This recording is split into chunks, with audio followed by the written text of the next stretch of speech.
All I can remember is wanting to be an Olympian. She was a curious, active little girl. She was a bit of a tomboy. She was very good with her legs. We said she could never throw a ball. She threw a ball like a girl, but she skied like a boy. I felt very natural and very at home on skis. She had told me at a very early age that God had made me to be a ski racer. And that was her special gift. It was an early morning downhill training. We got off that chair right there, and right where those moguls start up there was the start. And we had one big sweeping turn, and we came all the way down, and we went right onto this cat track. And I went off right at the apex of the turn on the cat track. And then I ended up flying like 10 feet, and I hit the first tree with my back. And I bounced off of that tree and flew another 5 or 6 feet and hit the second tree with my head, hard enough to shatter my fiberglass helmet. First reaction was my dad. I was at work at the hospital and saw the x-ray. That was when it really came home to me how bad the injury was. Screaming out real loud inside the hospital. And it was the single worst back injury in somebody that's still alive that I had seen. That was the point of, oh my God. For a family, it was just really a grieving time. Thinking about all the difficult times, I think one of the hardest ones at that time was when Muffy asked me, "Dad, am I paralyzed?"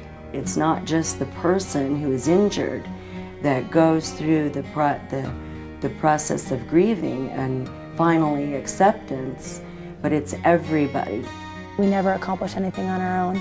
You need that strong support system, because I don't think I would have accomplished it all without them.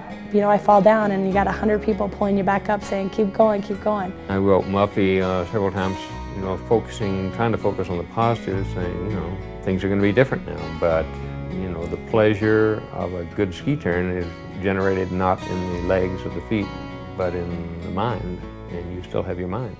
I remember at first, when they told me that I could monoski, adaptive ski if I wanted to, I remember rejecting it at first, saying I'm not skiing until I'm standing up on 2 skis. When they fall on those monoskis, it is a brutal fall. They're rough. They hit their shoulders and their necks really hard, and I saw probably hundreds of different times where she's fallen and just throw her outriggers and just get so frustrated, but then just get right back up and do it again. You know, it's like, how can you do that? Even on the same mountain that she you know, had her accident. The first couple of years when I was learning how to monoski, I'd be on the chair and I'd go past it and I'd become a basket case and I couldn't do anything. It was just so emotional. And now it's a spot in the world where my life took a change of direction.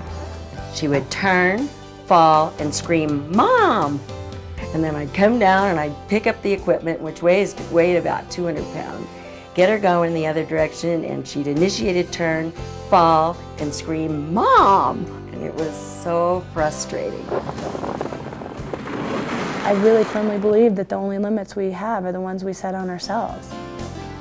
It's just a word, the way I look at it. Paralympics, Olympics, it's my Olympics. And I go out and I have to do the best that I can do. I'm not going to win a gold medal unless I ski the best that I can ski. And everyone has an Olympics. What podium do you want to get on top of, whether it is sports, whether it's going to a college, whether it's a career? Everyone has something that they want to do, and everyone can accomplish it. It's hard to see something so bad have such good effect, but it really did. Let me tell you what Muffy says. I would love to walk again, but if I had to give up the knowledge I've gained by being in the wheelchair, then I would rather not. No regrets. I don't look back and say, I wish, what if. I just look ahead and say, what next?